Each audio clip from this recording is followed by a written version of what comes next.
Hello, everyone out there on the AngryMarks podcast network. It's me, Cyndi Seidelman, here at Impact Implosion. Now, while you're listening to my voice, I bet you're wondering, where is Seth Drake and Mike Poland, who used to host Impact Implosion? Well, this all revolves around Impact Wrestling being moved to the Pursuit channel. As you know, the Pursuit channel is a channel about hunting and fishing in exotic locations, and only about 35 million homes get it. They do not get the Pursuit channel, and nor is the move to Twitch viable for both of them to watch it at the same time. So unfortunately they have decided to step down from Impact Implosion, and they have done an amazing job with the show for the past few years, and they will be missed at the Angry Marks podcast network, and I honestly do think that the site is a little less bright and cheerful without them, but hopefully they can come back in some way, shape, or form, and I would love to see them back. But with that being said, the reason I'm here is because I'm probably the only one on the Angry Marks roster that actually does get the Pursuit channel. Thank you, DirecTV. Anyways, with that being said, we're just coming off of Homecoming, and yeah, it was a good show, but it had quite a bit of flaws as well, a lot of it stemming from the main event, where it was typical TNA screwy finish bonanza, as I'd like to call it. There was a recap, and per usual at the start, I have to get this off my chest. Why in the heck are they bringing back Gail Kim as the referee? Did they bring her back for the Taya Valkyrie-Tessa Blanchard match when she didn't put over Tessa Blanchard? She didn't put over Taya Valkyrie, who won the match. No, she got all over Lixon on Tessa Blanchard, and she was the only one in the match who actually got over. I'm sorry to say this, but we need to get rid of Gail Kim. We need to get over the fact that in the days, even back in 2007, when we had ODB, Amazing Kong, or Awesome Kong as she was in TNA, Gail Kim was always very mediocre. I hate to say it, but she was very mediocre, and I honestly think the only reason that she was given all of this praise and accolades was that she was basically a WWE hire that they could exploit, and apparently they exploited her to a T. And unfortunately, it does look like we might be getting a match between her and Tessa Blanchard at the April pay-per-view. At least that's the way it looks like it's building. But now we get to the show proper, and Impact comes out to a chorus of boos.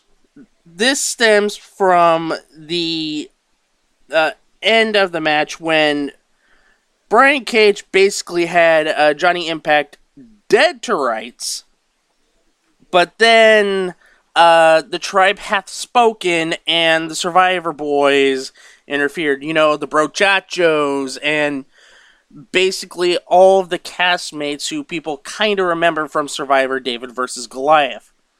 As everybody knows, Johnny Impact was on Survivor David vs. Goliath, but you know what? He should take heart about that because he was involved in one of the biggest blindsides in Survivor history. The Brochacho blindside. It was absolutely brilliant and glorious. But the story starts off not about Cage and the way it's happening because he wants Killer Kross, because after the match at Homecoming, Killer Kross came out and basically blindsided Taya Valkyrie, because at the end of the show, you had the celebration of Impact and Taya Valkyrie, who are husband and wife, holding both the Impact World title and Knockouts title in probably a really damn good photo op. But Killer Kross came in and screwed everything up by powerbombing Taya Valkyrie off the stage. So with that being said, Impact really wants to get at Killer Kross and will do anything to do it. But he wants to Killer Kross, but instead he gets a machine in Brian Cage. He says that he's the rightful champion and wants the rematch. But then when he says that, Kross comes out and he is really stirring the pot. Basically saying that Cage beat him 3 times in one night because he was out for like 10-15 seconds after Cage's finisher. Says, and he basically sets off Impact saying that when Taya Valkyrie comes back, he'll put her in the hospital again. And that is pretty smart because you really want to get him riled up because that's when he's at his worst, when Impact has, an edge to him. Because if he's mellow and chill, and he's like the Bro Chacho, Johnny Impact, Johnny Mayer Slamtown, that type of person, he's actually quite well in the ring. But he's not like that when you get him agitated, and he is quite sloppy.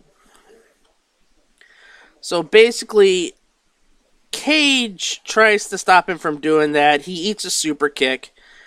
Impact goes after Cross with a dive, and basically Cross bails into the ring, and Impact gets laid out by not David Cage. Jesus. Can you imagine David Cage in TNA? He would have all of the emotions, yet have none of the story. So, basically, it would be the absolute worst of Impact storytelling. So, when Russo was writing. So, Cross goes into the ring. Impact gets laid out by Brian Cage. But then Cross turns around and does clothesline Cage. But Cage hawk sells it, goes, Boo! And Cross bails out of the ring. And so we get the setup for what's going to happen in the next coming weeks. Cage sees Impact, and Impact gives Cage his next rematch after he takes care of Killer Cross. But there's something that needs to be mentioned about the show for the first few moments after the Impact Cage Boogaloo after the break. The sound mixing of the show was hideous. And I mean it. You could hear the crowd chanting more than you could hear Josh Matthews and Don Callis. Some people might see that as an upgrade, but when they're trying to put over the DVD, they're trying to sell stuff. They're trying to put over the card, they're trying to put over the Homecoming DVD, and all that good stuff. Well, then it starts to wear on you. And to be frank, they really do need to fix that. And it, however, does give the feeling that this was done live to tape. I'm just saying, if you're pre-taping this, maybe some sound editing would be nice, or at least level everything out beforehand. We get our first match, and it's the Lucha Bros versus the Rascals. Now, before the match, and still with the sound being wonky and everything, the hype up on January 26th on their Twitch channel, the Battle for Brooklyn. This is Impact and WrestlePro out of New York. That should be a pretty darn good show. WrestlePro has done nothing but good things. Impact is on its way back up to being decent and watchable, so who knows? This could get quite exciting, actually. Now, back to the match of Lucha Bros versus Rascals. It doesn't do it justice for me to just go over all the moves what happened, because this was a tag team match with X Division styles. This was just move after move after move, and it got the crowd hot. The crowd was super into this match. Chanting for the Lucha Bros, chanting for the Rascals. It just boggles my mind. Especially when Wentz took a lot of cutters from, I believe it was Phoenix. When he was doing Phoenix was doing a double cutter on Dez and Wentz, the Rascals. Dez took it flat on his chest, whereas Wentz decided to spike himself. And it looked gross. And it looked dangerous, and the crowd just basically cheered. It was lucha style, so they never really tagged in or anything, but I still really enjoyed this match, especially the end when Pentagon was going for his package pile driver finisher. Phoenix decided to set up with the cutter and flapjack on I believe it was Wentz, Dez ends up eating the package pile driver for the 3, and the Lucha Bros win the match. It was a fantastic and absolutely great match. So, if you can find a way to check it out, I do believe Impact has at least most of the match on their YouTube channel. I do recommend checking that out as well because it was fantastic. Now, we do get the flashback, and it turned out it was going to be the Ultimate X match. The very first one with Chris Sabin, Frankie Kazarian, and Michael Shane, who, out of all 3 of those, nobody now knows who Michael Shane is, except for one thing. He won the first Ultimate X match in TNA. To be frank, it was pretty damn good. And once again, you could probably find that on the Global Wrestling Network, or they probably put it up on YouTube when they were doing some clearing. So we come back from break, and we get a Killer Cross promo. It's a no DQ match that's going to happen as the main event. But he says that he and Johnny Impact are one and the same, mainly because that he becomes cold and heartless when everything is done. So, yeah, I tend to agree wholeheartedly. So Josh comes to the ring and he interviews Rich Swann, who basically plays the name game, so to speak, name-dropping all of the players from the past, but now he calls himself the no-limit soldier of the X Division. Wunderbar. Hopefully it doesn't turn out like the no-limit soldiers in WCW, because let's face it, that nobody wants to see $750,000 man Swole wrestle. And also, it was a waste of Brad Armstrong and Chase Tatum and basically the Filthy Animals. But Sami Callihan comes out and threatens Josh and Don. Yay! Once again, Sami Callihan playing the ultimate heel, which is actually what he's really good at. He invites Swann to join OVE because there is history and we don't get to hear any of the history. Yay for the delightful Impact Wrestling bollocks of, hey, we got history, but we're not going to tell you. I mean, it's the classic TNA chestnut that we're very happy to have back. 2 good wrestlers who have history, but we can't tell you the history because we probably don't have the footage. See, is they're from Ohio? Probably from some Ohio independent territory. Oh, wait, they do have history. Did they ever wrestle in NXT together? Who knows? But Callihan pulls out his shirt and wants him to join OVE. Willie Mack then comes out and attacks Sami, but Swann pulls off Willie Mack. Sami then attacks Willie Mack, but then Rich Swann pulls off Sami Callihan. And then the refs come out, we get a commercial break, and then we get the back and forth brawl. This is a rematch from Homecoming. Sami Callihan won in Homecoming, and it was a super stiff, super action-packed match. I was watching it with my brother, and one of the things that we heard was just an audible doof. Like it was an audible when Willie Mack just straight up headbutted Sami Callihan. It sounded gross. I'm thankful that neither guy had a concussion after that hideous sounding headbutt. Now, what I'm shocked about is one of the main spots in this match was they brawled out to the outside to the stage, and Callihan does his package pile driver on the stage among other high spots when they were on the outside. That does not end the match, as Willie Mack does the patented dun dun dun dun dun dun dun dun. I think that's got to be a John Cena Superman spot when he gets to round 8 and he just bolts it into the ring so he beats the 10 count. We get more back and forth. The match ends when there's a whole bunch of quick pinning combinations. You know, Oklahoma rolls, Lou Fez rolls, head rolls, arm rolls, 3 stars. Check out the movie, Joe Bob Briggs. But then we get another roll up, and Willie Mack wins it for the 3. So it looks like you might see a feud between Callihan and Mack still. probably also leading up to the April pay-per-view, which will be coming up, but who knows. So, then we get LAX promo, and they're drinking Irish coffee. And they have the drink coming out in a bag. Now, I gotta be honest. If you're drinking Irish coffee, you better make sure the thing in that bag is Jameson. Because that's how you make a good Irish coffee. Or Bailey's. Jameson or Bailey's. If it being out of the paper bag, we don't know what they're drinking. They could be drinking Thunderbird all out of that bag.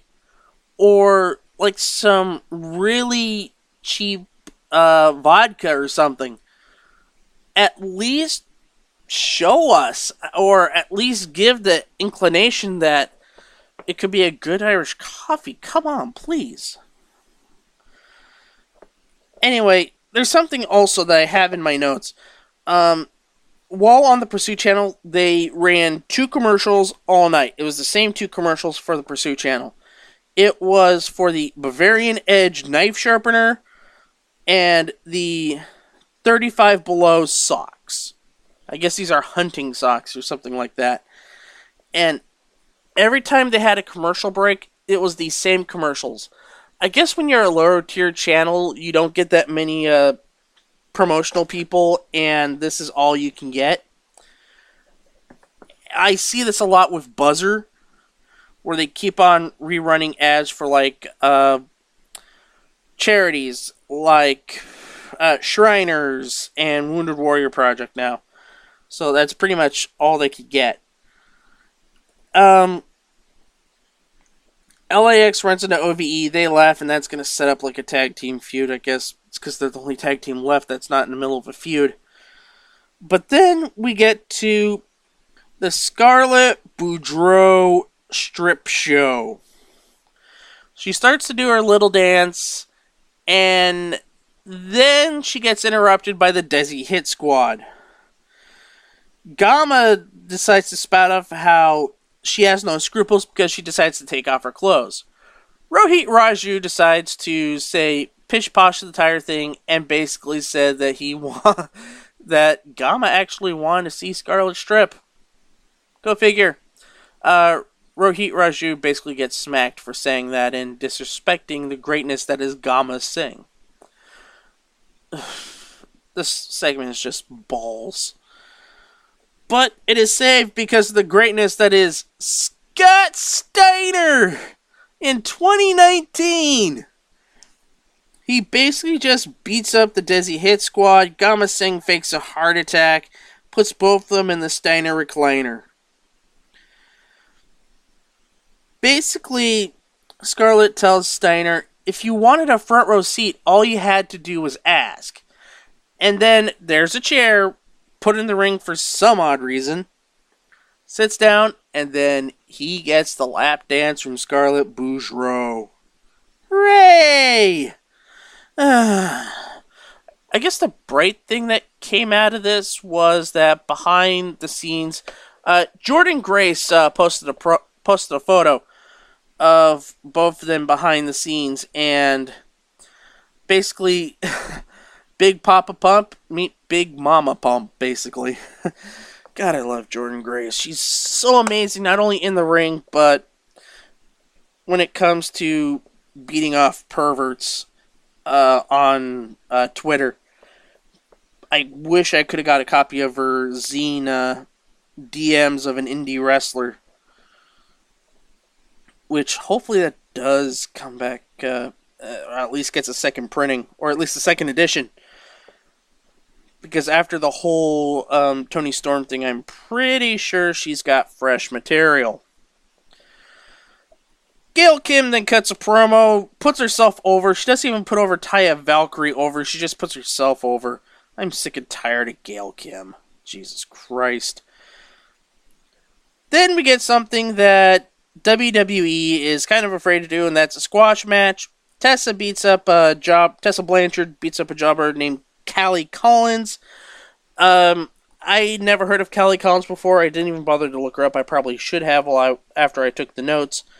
But she just botched every single thing. I'm guessing that she just came out of training, I guess. But it doesn't look like she had much training under her belt if she botched all of those moves. She couldn't even get a headlock ring rope spot right. It was just pathetic.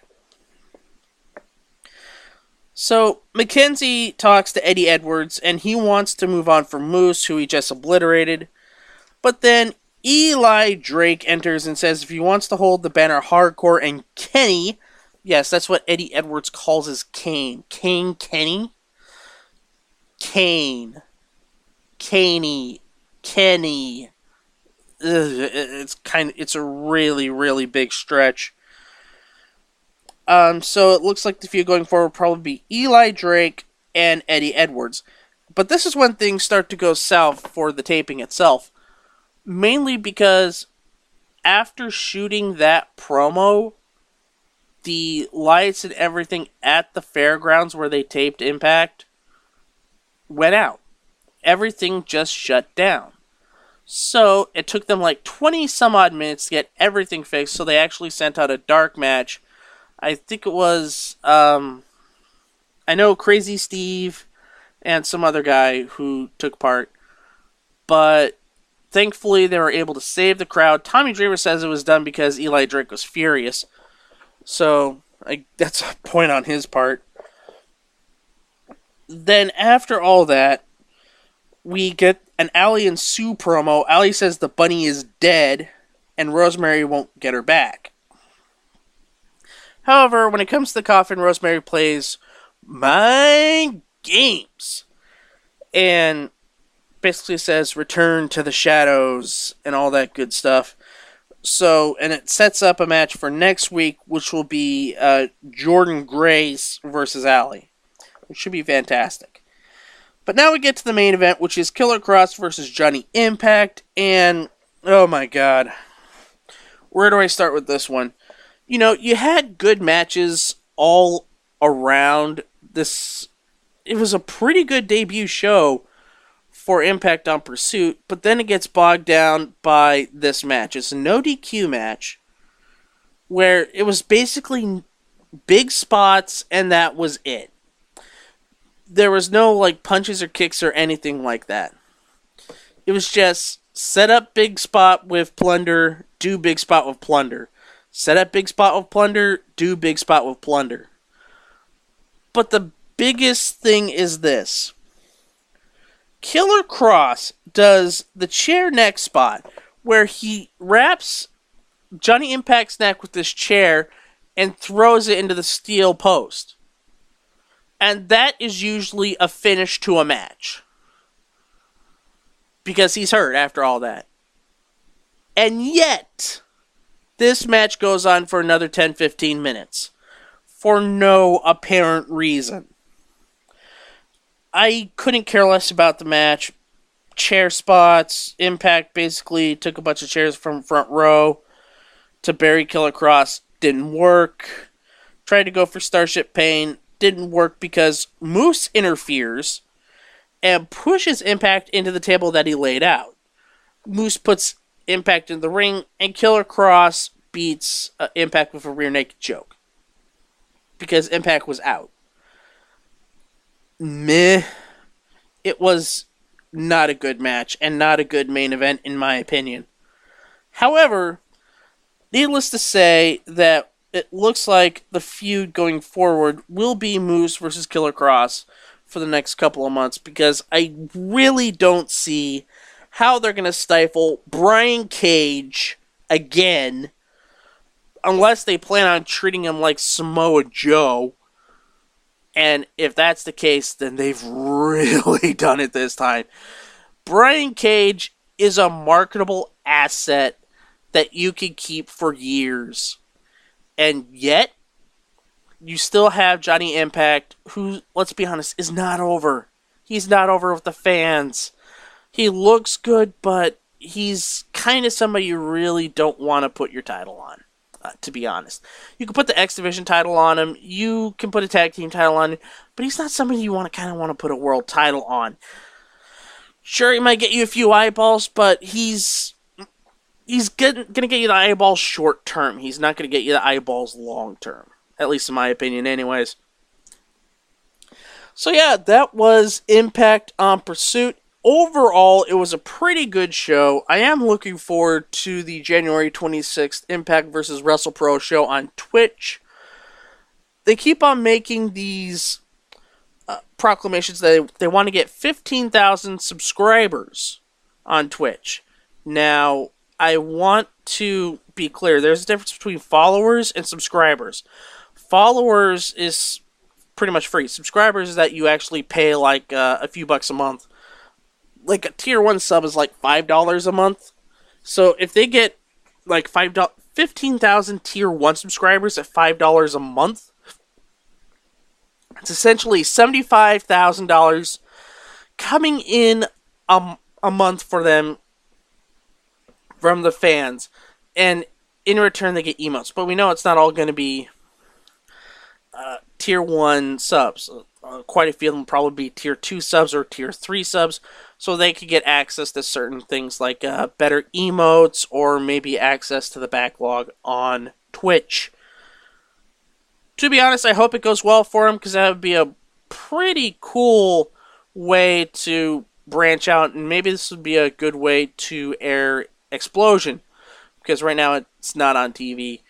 Or who knows, maybe they might throw Explosion on Pursuit.